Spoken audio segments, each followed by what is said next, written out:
श्री शिवाय नमस्तुभ्यम। स्वागत है आपका शिव पुराण श्री रुद्र संहिता तृतीय खंड 24वें अध्याय में सप्त ऋषियों द्वारा पार्वती की परीक्षा।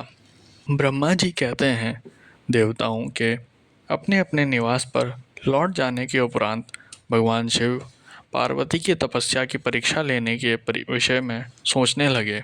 वे अपने परात्पर माया रहित स्वरूप का चिंतन करने लगे।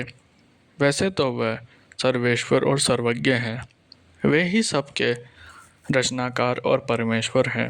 उस समय देवी पार्वती बहुत कठोर तप कर रही थी।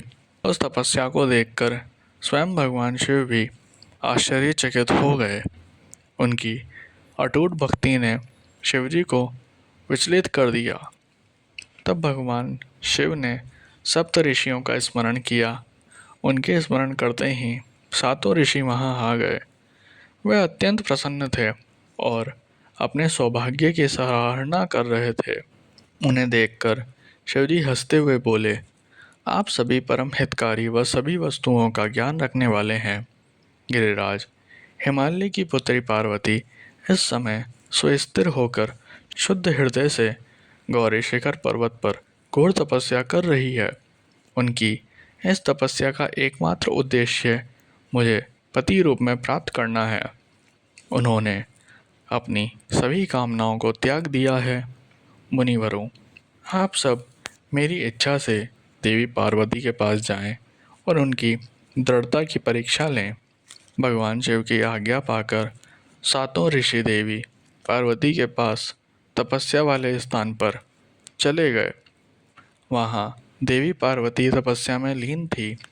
उनका मुख तप पुंज से प्रकाशित था। उन उत्तम व्रतधारी सप्त ऋषियों ने हाथ जोड़कर मन ही मन देवी पार्वती को प्रणाम किया।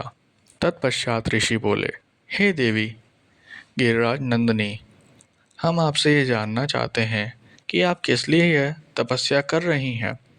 आप इस तप के द्वारा किस देवताओं को प्रसन्न करना चाहती है और आपको किस फल की इच्छा है। उन सप्त ऋषियों के इस प्रकार पूछने पर गिरिराज कुमारी देवी पार्वती बोली, मुनीश्वरों, आप लोगों को मेरी बातें अवश्य ही असंभव लगेगी। साथ ही मुझे इस बात की भी आशंका है कि आप लोग मेरा परिहास उड़ाएंगे, परंतु फिर भी जब आपने मुझसे कुछ पूछा है तो मैं आपको इसका उत्तर अवश्य दूंगी। मेरा मन एक बहुत उत्तम कार्य के लिए तपस्या कर रहा है।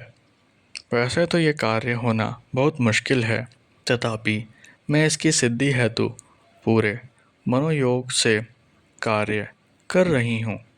देवर्षि नारद द्वारा दिए गए उपदेश के अनुसार मैं भगवान शिव को पति रूप में प्राप्त करने के लिए उनकी तपस्या कर रही हूँ। मेरा मन सर्वथा उन्हीं के ध्यान में मग्न रहता है तथा मैं उन्हीं के चरणार विंदों का चिंतन करती रहती हूँ। देवी पार्वती का यह वचन सुनकर सप्त ऋषि हंसने लगे और पार्वती को तपस्या मार्ग से निवृत्त करने के उद्देश्य से मिथ्या वचन बोलने लगे। उन्होंने कहा, हे हिमालय पुत्री पार्वती, देवर्षि नारद तो व्यर्थ ही अपने को महान पंडित मानते हैं। उनके मन में क्रूरता भरी रहती है। आप तो बहुत समझदार दिखाई देती हैं, क्या आप उनको समझ नहीं पाई। नारद सदैव छल कपट की बातें करते हैं। वे दूसरों को मोह माया में डालते रहते हैं। उनकी बातें मानना से सिर्फ हानि ही होती है। प्रजापति दक्ष के पुत्रों को उन्होंने ऐसा उपदेश दिया कि वे हमेशा के लिए अपना घर छोड़कर चले गए।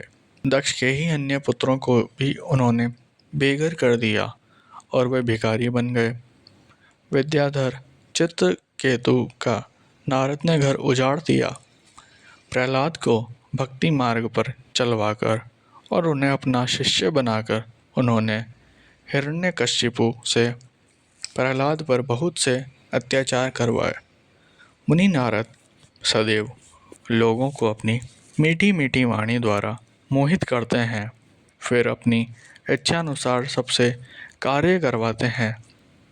वे केवल शरीर से ही शुद्ध दिखाई देते हैं, जबकि उनका मन मलिन और कलेश युक्त रहता है।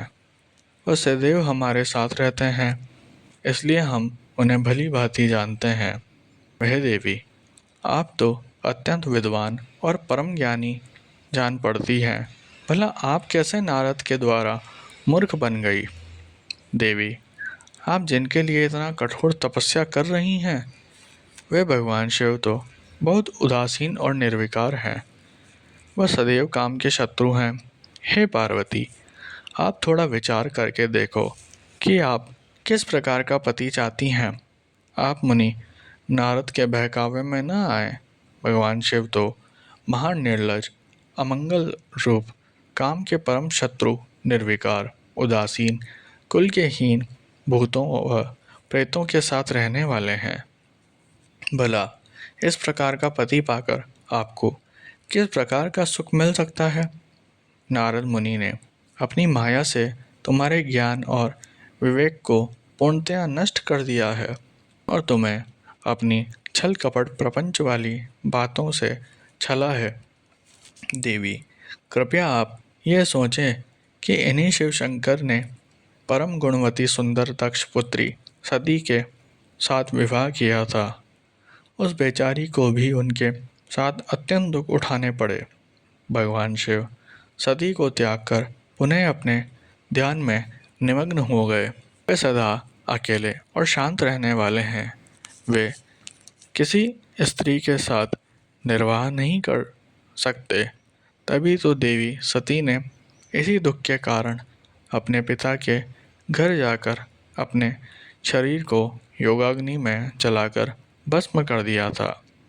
हे देवी, इन सब बातों को यदि आप शांत मन से ध्यान लगाकर सोचें तो पूर्णतया सही पाएंगे। इसलिए हम आपसे यह प्रार्थना करते हैं कि आप यह तपस्या कर शिवजी को प्रसन्न करने का हठ छोड़ दें और वापस अपने पिता हिमालय के घर चली जाएं। जहाँ तक आपके विवाह का प्रश्न है, हम आपका विवाह योग्य वर से अवश्य करा देंगे। इस समय आपके लिए त्रिलोकी में सबसे योग्य पुरुष बैकुंठ के स्वामी लक्ष्मीपति श्री हरि विष्णु हैं। वे तुम्हारे अनुरूप ही सुंदर एवं मंगलकारी हैं। उन्हें पति के रूप में प्राप्त करके आप सुखी हो जाएंगी। अतः देवी, आप भगवान शिव को पति रूप में प्राप्त करने से इस हठ को त्याग दिए। सप्तऋषियों की ऐसी बात सुनकर साक्षात जगदम्बा का अवतार देवी पार्वती हंसने लगी और उन परम ज्ञानी सप्तऋषियों से बोली, हे मुनीश्वरों, आप अपनी समझ के अनुसार सही कह रहे हैं, परंतु मैं अपने दृढ़ विश्वास को त्याग नहीं सकती। मैं गिरिराज हिमालय की पुत्री हूँ। पर्वत पुत्री होने के कारण मैं स्वाभाविक रूप से कठोर हूँ। मैं तपस्या से घबरा नहीं सकती। इसलिए हे मुनिगणों, आप मुझे रोकने की चेष्टा न करें। मैं जानती हूँ कि देवर्षि नारद ने जो उपदेश मुझे दिया है और शिवजी की प्राप्ति का साधन जो मुझे बताया है, वह सत्य नहीं है। मैं उसका पालन अवश्य करूँगी। यह तो सर्वविदित है कि गुरुजनों का वचन सदैव हित के लिए ही होता है। इसलिए मैं अपने गुरु नारद जी के वचनों का सर्वथा पालन करूँगी। इससे ही मुझे दुखों से छुटकारा मिलेगा और सुख की प्राप्ति होगी। जो गुरु के वचनों को मिथ्या जानकर उन पर नहीं चलते, उन्हें इस लोक और परलोक में दुख ही मिलता है। इसलिए गुरु के वचनों को पत्थर की लकीर मानकर उनका पालन करना चाहिए। अतः मेरा घर बसे या ना बसे, मैं तपस्या का ये पथ नहीं छोड़ूंगी। हे मुनीश्वरों, आपका कथन भी सही है। भगवान विष्णु सद्गुणों से युक्त हैं तथा नीति नई लीलाएं रचते हैं, परंतु भगवान शिव साक्षात पर ब्रह्म हैं। वे परम आनंदमय हैं। माया मोह में फंसे लोगों को ही प्रपंच की आवश्यकता होती है। ईश्वर को इन सब की न तो कोई आवश्यकता होती है और न ही रुचि। भगवान शिव सिर्फ भक्तों से ही प्रसन्न होते हैं। वे धर्म या जाति विशेष पर कृपा नहीं करते। ऋषियों, यदि भगवान शिव मुझे पत्नी रूप में नहीं स्वीकारेंगे तो मैं आजीवन कुंवारी ही रहूंगी और किसी अन्य का वरण कदापि नहीं करूंगी। यदि सूर्य पूर्व की जगह पश्चिम से निकलने लगे, पर्वत अपना स्थान छोड़ दे और अग्नि शीतलता अपना ले, चट्टानों पर फूल खिलने लगे, तो भी मैं अपना हट नहीं छोड़ूंगी। ऐसा कहकर देवी पार्वती ने सप्त ऋषियों को दोनों हाथ जोड़कर प्रणाम किया तथा भक्ति भाव से शिव चरणों का स्मरण करते हुए पुनः तपस्या में लीन हो गई। तब पार्वती के श्रीमुख से उनका दृढ़ निश्चय सुनकर सप्त ऋषि बहुत प्रसन्न हुए और उनकी जय जयकार करने लगे।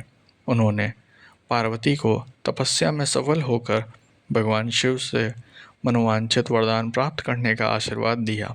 तत्पश्चात देवी पार्वती की तपस्या की परीक्षा लेने गए सप्त ऋषि उन्हें प्रणाम करके प्रसन्न मुद्रा में भगवान शिव को वहाँ हुई सभी बातों का ज्ञान कराने के लिए शीघ्र उनके धाम की ओर चल दिए। तब भगवान शिव शंकर के पास पहुंचकर सप्त ऋषियों ने उनके समीप जाकर दोनों हाथ जोड़कर उन्हें प्रणाम किया और उनकी स्तुति की। तत्पश्चात सप्त ऋषियों ने महादेव जी को सारा वृतांत बताया। फिर प्रभु शिव की आज्ञा पाकर सप्त ऋषि स्वर्गलोक चले गए।